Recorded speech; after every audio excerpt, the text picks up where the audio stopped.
मुझे नहीं जाना स्कूल, प्लीज मुझे कोई आजकल कराना, प्लीज नहीं कर सकती। अमायरा, अमायरा, अमायरा, अमायरा, आजा बेटा, वापस आजा मेरा बच्चा वापस आजा, मेरा बच्चा हमेशा, मेरा बच्चा प्लीज मैम प्लीज मैम। उन्होंने क्राइम सीन को नोट किया है, पुलिस के आने से पहले ही। जयपुर के नामी स्कूल नीरजा मोदी स्कूल में हुई 10 साल की बच्ची अमायरा मीणा की मौत का सच अब सामने आ रहा है। 1 नवंबर को चौथी मंजिल से कूदकर जान देने वाली अमायरा के परिवार ने उस दिन का क्लासरूम सीसीटीवी फुटेज देखा, जिसने सबको हिलाकर रख दिया। अमायरा के पिता विजय मीणा ने बताया कि उन्होंने एसएचओ को 2 महिला शिक्षिकाओं की मौजूदगी में स्कूल के अंदर ही वह रिकॉर्डिंग देखी। शुरुआत में सब कुछ सामान्य दिखा। अमायरा ने सबसे पहले क्लास में आई, फिर उसकी सबसे करीबी दोस्त आई। दोनों ने साथ में गोलगप्पे खाए, डांस किया, बातें की और टीचर को बताया कि वो हैलोवीन पर उन्होंने क्या क्या किया था। उस वक्त वह बेहद खुश और सामान्य दिख रही थी, लेकिन डांस क्लास से लौटने के बाद 40 मिनट में हालात अचानक बदल गए। विजय मीणा बताते हैं कि फुटेज में साफ दिखा कि क्लास के कुछ बच्चे अमायरा को परेशान करने लगे।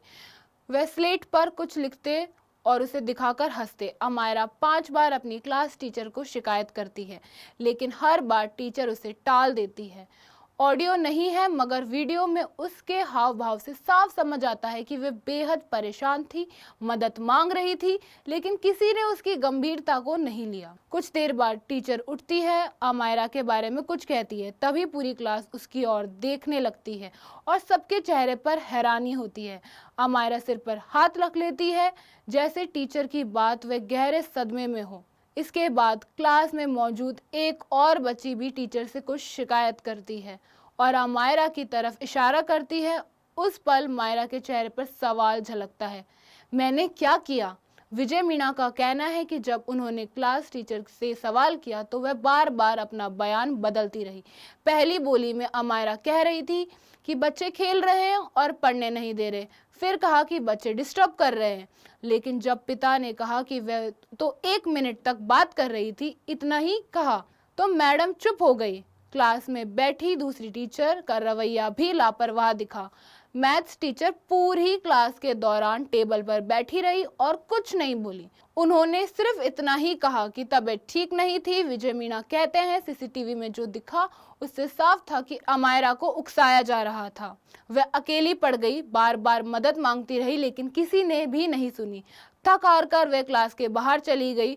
उन्होंने बताया कि उस रात वह सो नहीं पाए। सुबह 6 बजे 1 घंटा सोए।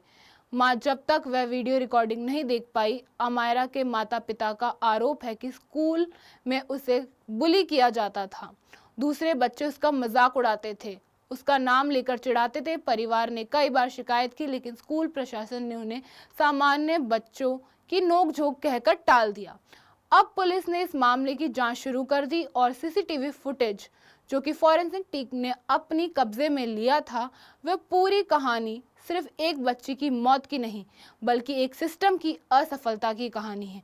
एक ऐसी बच्ची जो बार बार मदद मांगती रही, लेकिन कोई सुनने वाला नहीं था। एक स्कूल जो सुरक्षा और अनुशासन का दावा करता है, वहां एक मासूम अपनी आखिरी उम्मीदें लेकर टीचर के पास गई थी और लौटकर कभी घर नहीं आई। अब सवाल ये है कि क्या अमायरा को बुली किया गया, क्या उसे अपमानित किया गया, या स्कूल की चुप्पी उसकी जिंदगी छीन ली? जी हाँ, ये मामला सिर्फ एक बच्ची का नहीं, उस समाज का आईना है जहां बच्ची स्कूल में सुरक्षित नहीं है। उन्होंने क्राइम सीन को नोट किया है, पुलिस के आने से पहले ही। सीसीटीवी फुटेज 3 दिन की 30 डेज की होनी चाहिए मैम, बट ओनली 3 डेज के क्योंकि अगर वो दे देंगे वो हार्ड डिस्क और उसके अंदर कितनी चीजें तो बैग कल वही था। कितने साल की थी? 9 साल की, 9.5 साल। कल उसका बैग स्कूल में था। कल तक मैंने वो एसएचओ को बोला कि स्कूल में बैग क्यों है अभी तक, इसमें कुछ भी टेम्परिंग हो जाएगी। जैकेट वो उनके सामने दे रहे हैं। वो स्कूल में क्यों था? ये एसएचओ ये लेवल की बोला इन्वेस्टिगेशन चल रही है। स्कूल में क्यों पढ़ा? हम कमिश्नर से मिले, कमिश्नर को इस साइड में करा दो, वो तो इंचार्ज बेकार, वो तो